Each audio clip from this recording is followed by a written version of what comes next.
Welcome to the fourth installment of Lecture 2. So we got Lecture 2D, and the title of this lecture is Molecular Dipoles. So in the previous couple of lectures, or parts of this lecture, we learned about molecular geometry. We have previously learned about dipoles of two-atomed molecules, and so now what we want to look at is molecular dipoles of molecules that are a little bit more complex than just two atoms stuck together. So kind of a weird question is, how can a molecule that has polar bonds end up being nonpolar?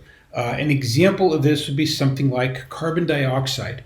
If you look at the individual bonds within carbon dioxide, you have two carbon-oxygen double bonds. So when you have carbon bonded to oxygen, oxygen is much more polar, or much more electronegative than carbon, and so you have a net dipole towards the oxygen, and you have one towards the other oxygen. So what you end up having is two dipoles pulling in opposite directions. Now, the reason they're opposite directions is because of the geometry of carbon dioxide. Carbon dioxide is a linear molecule, and so as a result, these dipoles are directly opposed to each other, 180 degrees apart, and it's kind of like a tug-of-war between two teams that have the exact same strength, because that's what we have here. The carbon-oxygen dipole to the left and the carbon-oxygen dipole to the right are exactly the same, and you end up with no net dipole moment for the molecule. So we have two bonds that are polar, but because of the molecular geometry, the molecule itself is nonpolar. And so this is how we see how geometry affects dipoles.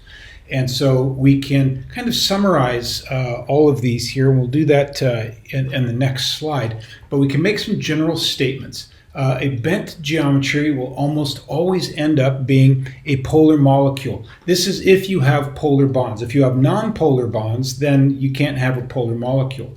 But if you have polar bonds and a bent geometry, you will have a polar molecule. So something like water. We see that we have two exactly the same dipoles there. We've got the dipole on the left pulling up and to the right. We see that the dipole on the right is pulling up and to the left.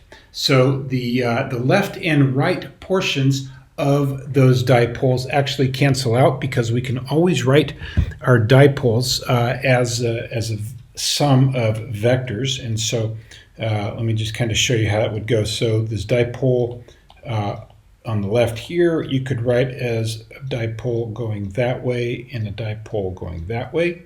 This dipole here, you could write like that and like that. And what we see is that the left and right components of those two dipoles would actually cancel out. But notice that both of those bond dipoles have an upwards component, and those two dipoles are actually going to add together. And so what we get here is a net dipole moment of water going right up through the center of the oxygen and going like that. Now, some of the terminology that we have, or some of the notations, so that's the direction of the electron pull.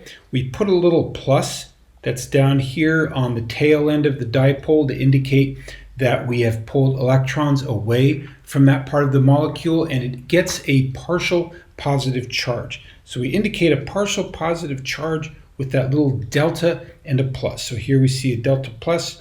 We see another delta plus on that other oxygen. So these delta pluses actually belong to those, or to those hydrogens rather. And then we have our oxygen here that the electrons are spending more time around, and we get that little delta minus there. So for the molecule, we have a region of positive charge down here and a region of negative charge up there. But it's not a full positive, it's not a full negative, it's just that partial plus and minus. So we have a net dipole moment. Now, if we wanted to summarize some common cases of dipole moments, when you have a linear molecule and the two opposite atoms are the same, then you'll have a nonpolar molecule. So I should probably point this out first. So this little disclaimer down here, it says in all cases in which the dipoles, where they cancel, the bonds are assumed to be identical.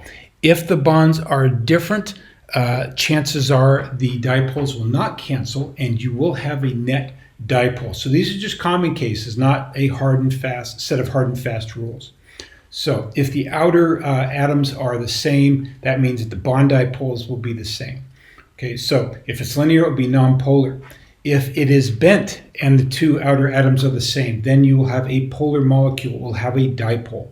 If it's trigonoplanar and all of the outside atoms are the same, it will be nonpolar. If it's tetrahedral and all of the outside atoms are the same, it will be nonpolar.